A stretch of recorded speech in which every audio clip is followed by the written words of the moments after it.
ఈరోజు మనం తీసుకున్న ప్రధాన డిమాండ్లలో మరో డిమాండ్ బీసీలకు పదవులు ఇచ్చాము, ఉత్సవ విగ్రహాల లాంటి పదవులు కేటాయించామని చెప్పుకునే ఈ పార్టీలు ఒక్క రూపాయి కూడా నిధులు ఇవ్వకుండా మోసం చేస్తున్నారు. కాబట్టి బీసీ కార్పొరేషన్లకు, కమ్యూనిటీ కార్పొరేషన్లకు వెంటనే నిధులు విడుదల చేయాలని చెప్పి ఈ 5 డిమాండ్లను మనం ప్రభుత్వం ముందుంచి దీనికి గడువు విధించి మార్చి 31వ తేదీ లోపు ప్రభుత్వం నిర్ణయం తీసుకోవాలని చెప్పి అల్టిమేటం ఇచ్చినప్పటికీ కూడా ప్రభుత్వము ఇందులో ఏమాత్రం ఈ రోజు వరకు స్పందించలేదనే విషయం అందరికీ తెలుసు.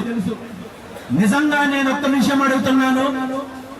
ఈ రోజు మనం ఇచ్చిన డిమాండ్లను, మనం అడుగుతున్న పరిష్కారాలు ఇవేమైనా ప్రభుత్వానికి సాధ్యం కాని డిమాండ్లు మనం ఏమైనా అడుగుతున్నామా?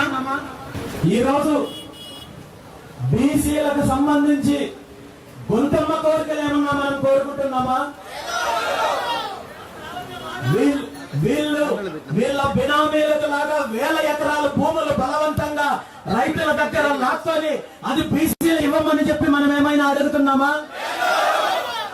ఈ రోజు వేల కోట్ల రూపాయల విలువైన గనులను, అదే విధంగా బీచ్ శాండ్ మినరల్స్ లాంటి సంపదను అప్పనంగా మనకేమైనా కట్టబెట్టమని మనం అడుగుతున్నామా? లేదంటే ఈ రాష్ట్రానికి సంబంధించిన పదవులన్నీ మనకు కేటాయించమని చెప్పి మనం అడుగుతున్నామా?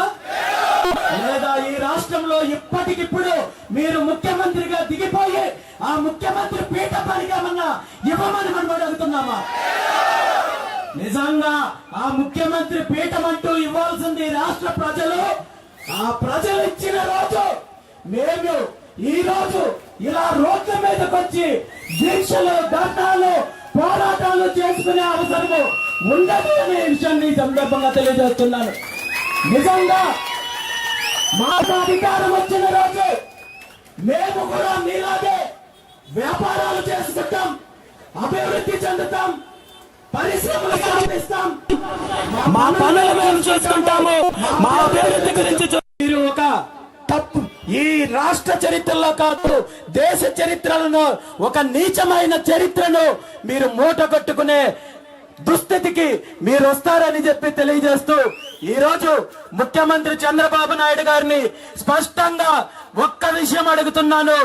ఈ రోజు మీ ముందుంచిన ఈ 5 డిమాండ్లను నెరవేర్చేంత వరకు ఈ రోజు తలపెట్టిన బీసీ ధర్మ దీక్షను విరమించుకునే శక్తి లేదని ఈ సందర్భంగా తెలియజేస్తూ మీ అధికారాన్ని ఉపయోగించుకొని, మీ బలగాలను ఉపయోగించుకొని దీక్షను భగ్నం చెయ్యాలని చూస్తే, లేదంటే డిమాండ్లను నెరవేర్చకుండా కుట్రలు చేయాలని చూస్తే దీని మీద తీవ్ర పరిణామాలు మీరు ఎదుర్కోవాల్సి వస్తుందని చెప్పి తెలియజేస్తూ ఈ ధర్మబద్ధమైన దీక్షకు ఈ రాష్ట్రంలో ఉన్న బీసీలు మాత్రమే కాదు, బీసీ సోదరులు మాత్రమే కాదు, అన్ని సామాజిక వర్గాలు, అన్ని వర్గాలు మద్దతు ఇవ్వాలని, ప్రభుత్వం న్యాయం చేసేంత వరకు, డిమాండ్లను నెరవేర్చేంత వరకు ఈ దీక్ష కొనసాగుతుందని చెప్పి తెలియజేస్తూ ఈ రోజు ఈ దీక్షకు మద్దతు ఇవ్వడానికి విచ్చేసిన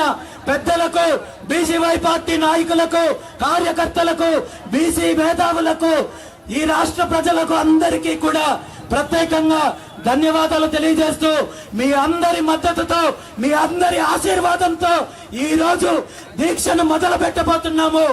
ఈ దీక్ష విరమణ అంటూ జరిగితే అది ఈ డిమాండ్లను నెరవేర్చుకున్న తర్వాతే ఈ దీక్ష విరమణ ఉంటుందని చెప్పి మీ అందరి సాక్షిగా తెలియజేస్తూ ఈ అవకాశం ఇచ్చిన ప్రతి ఒక్కరికి కూడా ధన్యవాదాలు తెలియజేస్తూ సెలవు తీసుకుంటున్నాను.